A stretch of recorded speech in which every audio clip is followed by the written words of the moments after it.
Alright, what is up YouTube? So today we're going to be reacting to Epic Manhunt ends with a Man's Night of Terror. So, terror. Is it terror or terror? Anyway, let's go ahead and get into it and I hope y'all enjoy. Sounds like a nightmare. It's about this man who's home alone when suddenly his power goes out. And as he goes to get it back on again, he realizes he's not alone.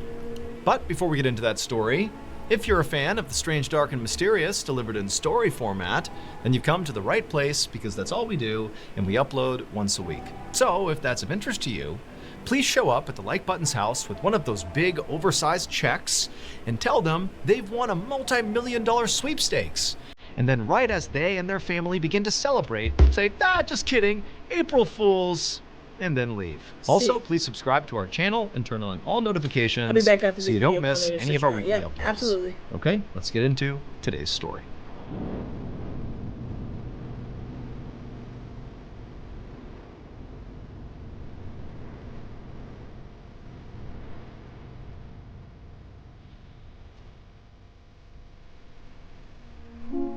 On February 27th, 2025, a man in his 30s named John grabbed a drink out of his fridge in his kitchen and then walked into his living room. He had just finished work and his wife and kids were out visiting his in-laws, and so tonight he was excited to just sit on the couch and watch TV. As he sat down, he called out to his dog.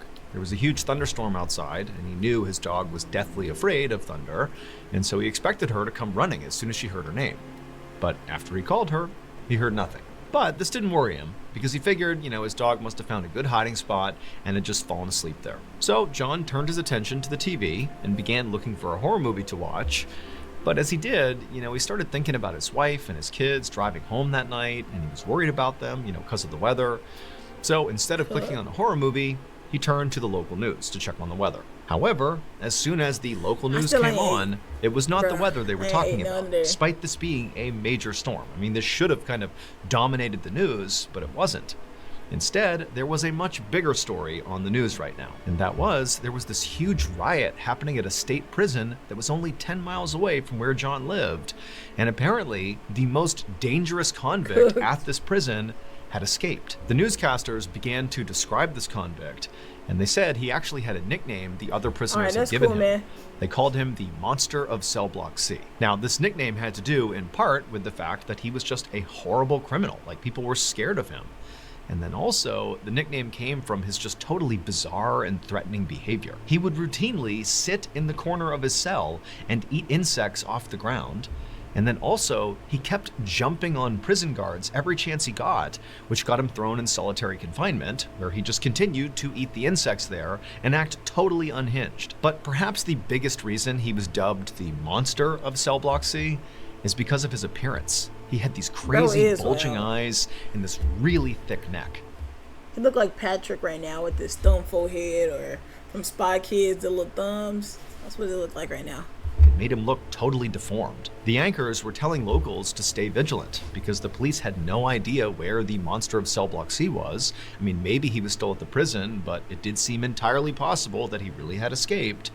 And then it seemed like the anchors were about to put a picture up of the actual inmate himself when suddenly John heard this huge boom of thunder outside, and then the power in his house just completely cut out, so the TV shut off. He didn't get to see what the inmate looked like. John instinctively reached into his pocket and pulled out his phone to use the flashlight feature, but his phone was dead. It had died like a couple minutes earlier, and he had told himself, I gotta plug this phone in, but he just hadn't done it yet, and now the power's out. So he has no light source. And on top of that, John couldn't help but feel sort of rattled. I mean, he had just heard on the news that, the Monster of Cell Block C has escaped 10 miles away, and now the power's out at his house in the middle of a storm, and he's all alone. But at the same time, John told himself, everything's fine. It's just a coincidence here that the power's gone out right at this moment. I'm fine. The state prison, it's 10 miles away. And why would this convict have any interest in coming to my house? So I'm fine. And so John stood up and began heading towards his kitchen where he knew he kept a flashlight.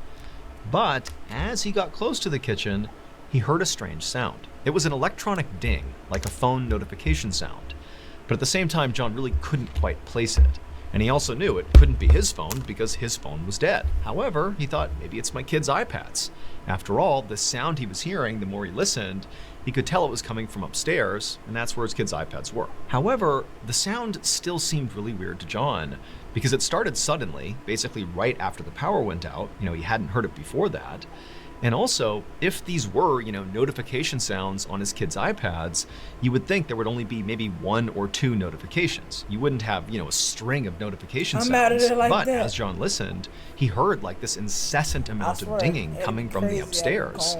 And it wasn't constant. It was sort of sporadic, like random dings kind of all over the place. But then John remembered that his kids' iPads had a messaging app on it so they could talk to their parents. And John remembered that, his phone is dead. His wife could be out there driving in the storm. And so maybe she was trying to get in touch with him. Couldn't because his phone was dead. And so now she was trying to message him using their kids' iPads. And so suddenly his heart rate began to pick up. He ran into the kitchen. He grabbed the flashlight, turned it on, and he ran to the base of the stairs that led up to the second floor. And as he began ascending the stairs, he's hearing that dinging sound over and over and over again. He knows it's from somewhere upstairs, and he can't help but feel totally anxious about it, like he can't place it. It kind of sounds like an iPad, but at the same time, it doesn't. He doesn't really know what it is. And so up the stairs he goes, he's scanning all around. There's no movement in the house. He still hasn't seen his dog. He gets to the top of the stairs, and in their house, there was this hallway that ran right and left from the top of the stairs. John looked to the right and shined his flashlight down there, and it was just all darkness and totally silent. The dinging was coming from the left side of the hallway. John swung the flashlight around and he shined it, and as soon as he looked down the hallway to the left side, his heart really began to race. Because remember, the power is off inside of his house, so all the lights and everything should be off. But as he was looking down the hallway, he saw there was bright light coming out from underneath his closed bedroom door. And also, that dinging sound was coming from in his bedroom. And his kids' iPads were not in there. At this point, John was terrified. But he knew he had to go in there. He had to see what was going on inside of his house. And so, very nervously, he began walking down the hallway towards the closed door. And as he's walking, the dinging sound is getting louder and louder. And with each ding from inside of his room, that light that was on inside of there would sort of pulsate. And you would see the light pulsating from underneath the door. And so John is getting more and more nervous as he's getting closer and closer to this door. And then right as he's about to touch the door and actually go inside, he hears a new sound, and it's coming from behind him. In fact, it's coming from downstairs. It was like this thumping sound, like something thick and meaty was like hitting the wooden floors over and over again. John's first thought was, maybe he left a window open downstairs, and that was just the sound of the rain coming in. But as he's listening to this thumping sound that's getting louder and closer to him, making its way towards the stairs, he's thinking, that can't possibly be the rain. That does not make any sense. So he thought, oh, it's got to be my dog. And so he called out to his dog again, this time much more urgently. Frankly, he wanted the comfort at this point. But the dog didn't come, and that thumping sound continued. And it began to go up the stairs. At this point, John knew he needs to go over and see who is now coming up the stairs. He has to go. He has to go look. But he's paralyzed with fear. He's in the middle of this huge storm. The power's out. He has no idea what's going on with his wife and his kids. There's this escaped convict down the road. He has all these strange noises in his house. And so he just stands there completely unsure what to do. And then finally, as this thumping sound is right about to crest the stairs and be in the hallway, whatever or whoever it was, John turned and just threw open his door, figuring, you know what, at least if I go in my bedroom, I can shut the door and create space between me and whoever this is. But the second he charged into his bedroom, holding the flashlight over his head like a baseball bat, to confront whatever was in there, he just froze, because what he saw in front of him was horrifying. To understand what John saw and why it was so bad, you have to know that overall, John was a pretty nice guy. He was a good father, a good husband. He gave to charity. He took in stray animals. He was the kind of guy who would, if you dropped money out on the street, he'd pick it up and give it back to you. He's a good guy. But there was one aspect of his life where John wasn't so nice.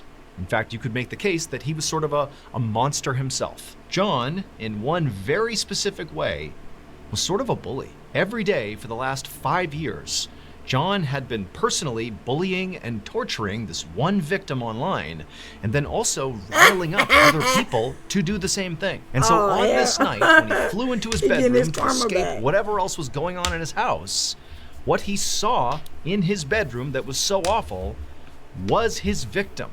And he knew for sure that his victim was here for revenge. John's victim turned attacker was standing right there in the middle of his bedroom, clutching John's dog in their fist, like they were about to squeeze the life out of her. And at the same time, the loud thumping sound that John had run away from into this room that was coming up the stairs, well, John heard it thump against the door to the bedroom.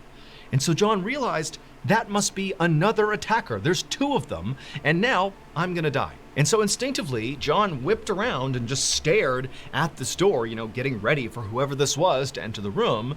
And as the door began to swing open, John closed his eyes and put his hands up around his head, bracing for impact. And he's standing there literally waiting to die, but nothing happens. And after a few seconds, John, he opens his eyes and he looks around and he smiles. It would turn out the monster of Cell Block C really had escaped from that state prison during that riot. And after they got out, they went to John's house. But the monster of Cell Block C was not a dangerous, horrible criminal, at least not to John. In fact, the monster of Cell Block C was one of John's oldest friends, and he had broken out of prison for one reason: to save John and his dog. Immediately after entering the bedroom, the monster of Cell Block C leapt onto the attacker who was holding John's dog hostage and managed to free the dog. The dog ran to safety, and then the monster of Cell Block C basically wrestled the attacker onto the ground and restrained them. And as they did this, John, who's sort of standing off to the side, is so relieved, but also he was suddenly inspired. And he had this idea that not only would defeat his attacker for good, but also would keep his friend, the monster of Cell Block C, from going back to prison. John turned and ran out of the bedroom and went into one of his kids' rooms where he grabbed a frog stuffed animal. He ripped the head off, and then he went back into his own bedroom and superglued the frog head onto the top of his attacker. John's attacker, the one he had bullied for so many years, who had come back for revenge, who was in his bedroom emitting pulsing lights and making dinging sounds and grabbed John's dog by their fist and held them hostage, was none other than the like button. John was actually John Allen, aka me, MrBallen. And with that frog head superglued on top of the like button, now they looked a whole lot like the monster of Cell Block C, which of course was my best friend, Seagull Lung. And so when the police showed up a short time later, they carted away the like button because they looked like the monster of Cell Block C. To this day, the like button is still serving out old Lungy's prison sentence. And as for old Seagull Lung, he's somewhere on a beach in Mexico. I knew something was off when the story didn't even line up. I can finally say, April Fools. April Fools. Fuck this. With Lungy now safe on a beach and the light... Shut that up. I'm not watching the rest of that, man. That just pissed me off so bad. Y'all don't understand that that just made me bro. Y'all like the video, like, comment, subscribe. I wouldn't be mad if y'all ain't doing none of that. And I'll see y'all in the next video. Peace. Bitches lost souls, and I know it. Fucking with the whole